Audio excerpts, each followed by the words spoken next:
At ito, tingnan mo nyo kung magkano yung sobrang budget na in-insert nila. O, ito pa. Nagpaloob sa budget Again, DPWH, 1.1 sa trillion mga ha. ahensya ng mahigit 1 trilyong piso. Higit pa yan sa budget para sa edukasyon ng Oh, mga the total budget for the education is 913 million. sa konstitusyon ay dapat paglaanan ng pinakamalaking pondo kada taon. Oh. We will look in. Basically, it's unconstitutional because nandoon sa constitution na dapat the institution sana makakuha ng budget na malaki ay dapat yung sa education. Okay? Sa education, combination na yan ng DepEd, CHED at yung ibang ahensya. So anong nangyari ngayon? Ito, halatang halata, klarong-klaro, beyond reasonable doubt na meron talaga ito silang ginagawang kalokohan dyan sa Kongreso. Dinagdagan ng 288 billion na hindi naman dumaan sa proper hearing kasi doon na nga sa approval. Doon na nga in-insert yung 288 billion at the same time nung nagtotal na lumampas pa sa total budget ng education which is unconstitutional. Bawal yan. Okay? At ito, tingnan natin kung anong mga palusot. Kung anong mga palusot ng mga congressman na ito. Okay? Nag-press conference la kanina, December 16. Ito, tingnan natin kung anong mga palusot nila. Congressmen at saka mga kaibigan sa media, magandang araw po at we have a few more days before we end session and a few more days at hindi ko alam kung may press con pa tayo during the break but at least we get to address pressing issues and important na mga tanong po ng ating taong bayan. Okay, bago natin papatuloy, for the context lang, tingnan nyo ha, December 16, Monday, ngayon lang sila nag-press conference. Budget na inapprove nila, na pinirmahan nila, last week pa lumabas. At sinong binanatan doon ay yung dalawang tao from the Senate. Grace Poe and Chis Escudero. Kasi nga sila yung basically sila yung head doon sa BICAM na representative galing sa Senate. Okay? Kaya lahat ng mga tao nagagalit kay Grace Poe at saka Chis Escudero. Maraming nagsabi nga ito si Grace Poe baka fall guy ito kasi nga hindi na ito tatakbo tapos na matatapos ng term nito. Kaya naging fall guy ito para kasi kahit anong gawin natin, kahit anong birada natin kay Grace Poe, wala na siyang pakialam kasi nga hindi na siya tatakbo. Okay? At ito naman si Chis Escudero, umaasa ito na makalimutan natin itong ginawa niya kasi hindi pa ito nagpa-re-elect ngayon. Hindi pa matatapos ang term ngayon. Okay? So parang wala silang pakialam.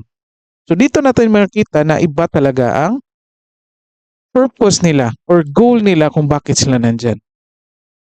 And imagine, again, last week pa ito lumabas. Lahat ng mga tao, even mainstream media, binanatan itong si Grace Poe and si Chis Escudero at yung iba pang senador na pumirma.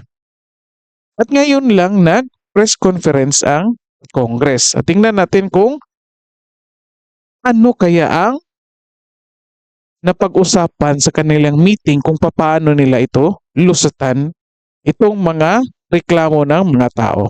Pakinggan natin. Through our media. Maraming salamat po. Good morning. Hindi lang natin ito tatapusin ha. Kasi may video pa ako ipapakita sa inyo. TV5. Good morning po. Also for Congressman J. Kong Hoon, and pwede po yung iba. What can you say about the 12 billion budget cut po sa Department of Education na ngayon po maraming criticism saying na it's unconstitutional, na mas malaki pa po yung budget ng DPWH kumpara sa education sector, even if you combine the Department of Education and the Tingnan mo yung mukha, parang special child. Sorry. SUCs. Actually, katulad nga ng pinag-uusapan namin kanina ni Kong Jude, ano? Dinamay si Kong Jude. Pinagsama-sama mo kasi yung budget, no, ng Education, Department of Education, CHED, SUCs, no, TESDA. Mas malaki pa rin ang budget ng nilalaan ng ating pamahalaan sa edukasyon, no? Kaya Yan yung sinasabi niya. Kapag tinotal yung budget ng DepEd, CHED, SUCs at TESDA sa education ay mas malaki pa raw yung budget ng education. Hindi ito nakikinig eh. Halatang nagsisinungaling. Kasi nga, yung tanong, anong masasabi nyo na naging mas malaki pa yung budget ng DPWH compare dito sa budget ng education?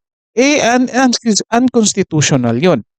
Hindi nakikinig. Hindi kumukuha ng clue doon sa tanong. Halatang may ready-made answers na ito sila na kasinungalingan.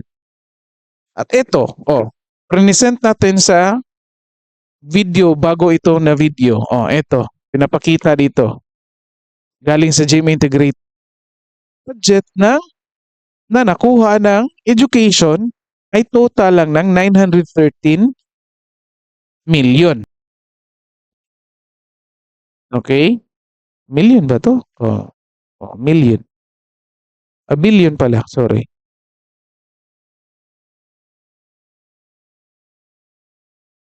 Billion billion. And yet, dito sa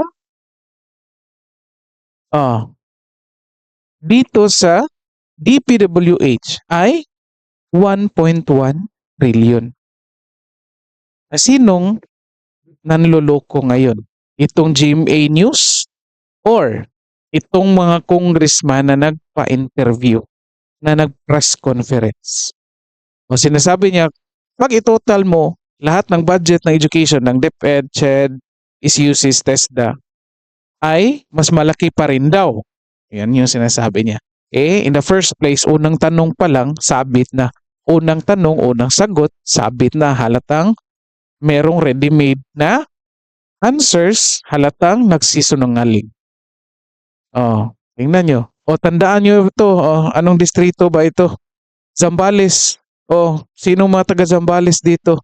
Kung nakikinig kayo na mga taga Zambales, tingnan nyo yung congressman nyo. Ganito ba kayo? Ito ba gusto nyo representante nyo? Tingnan nyo. Sige, comment kayo dyan.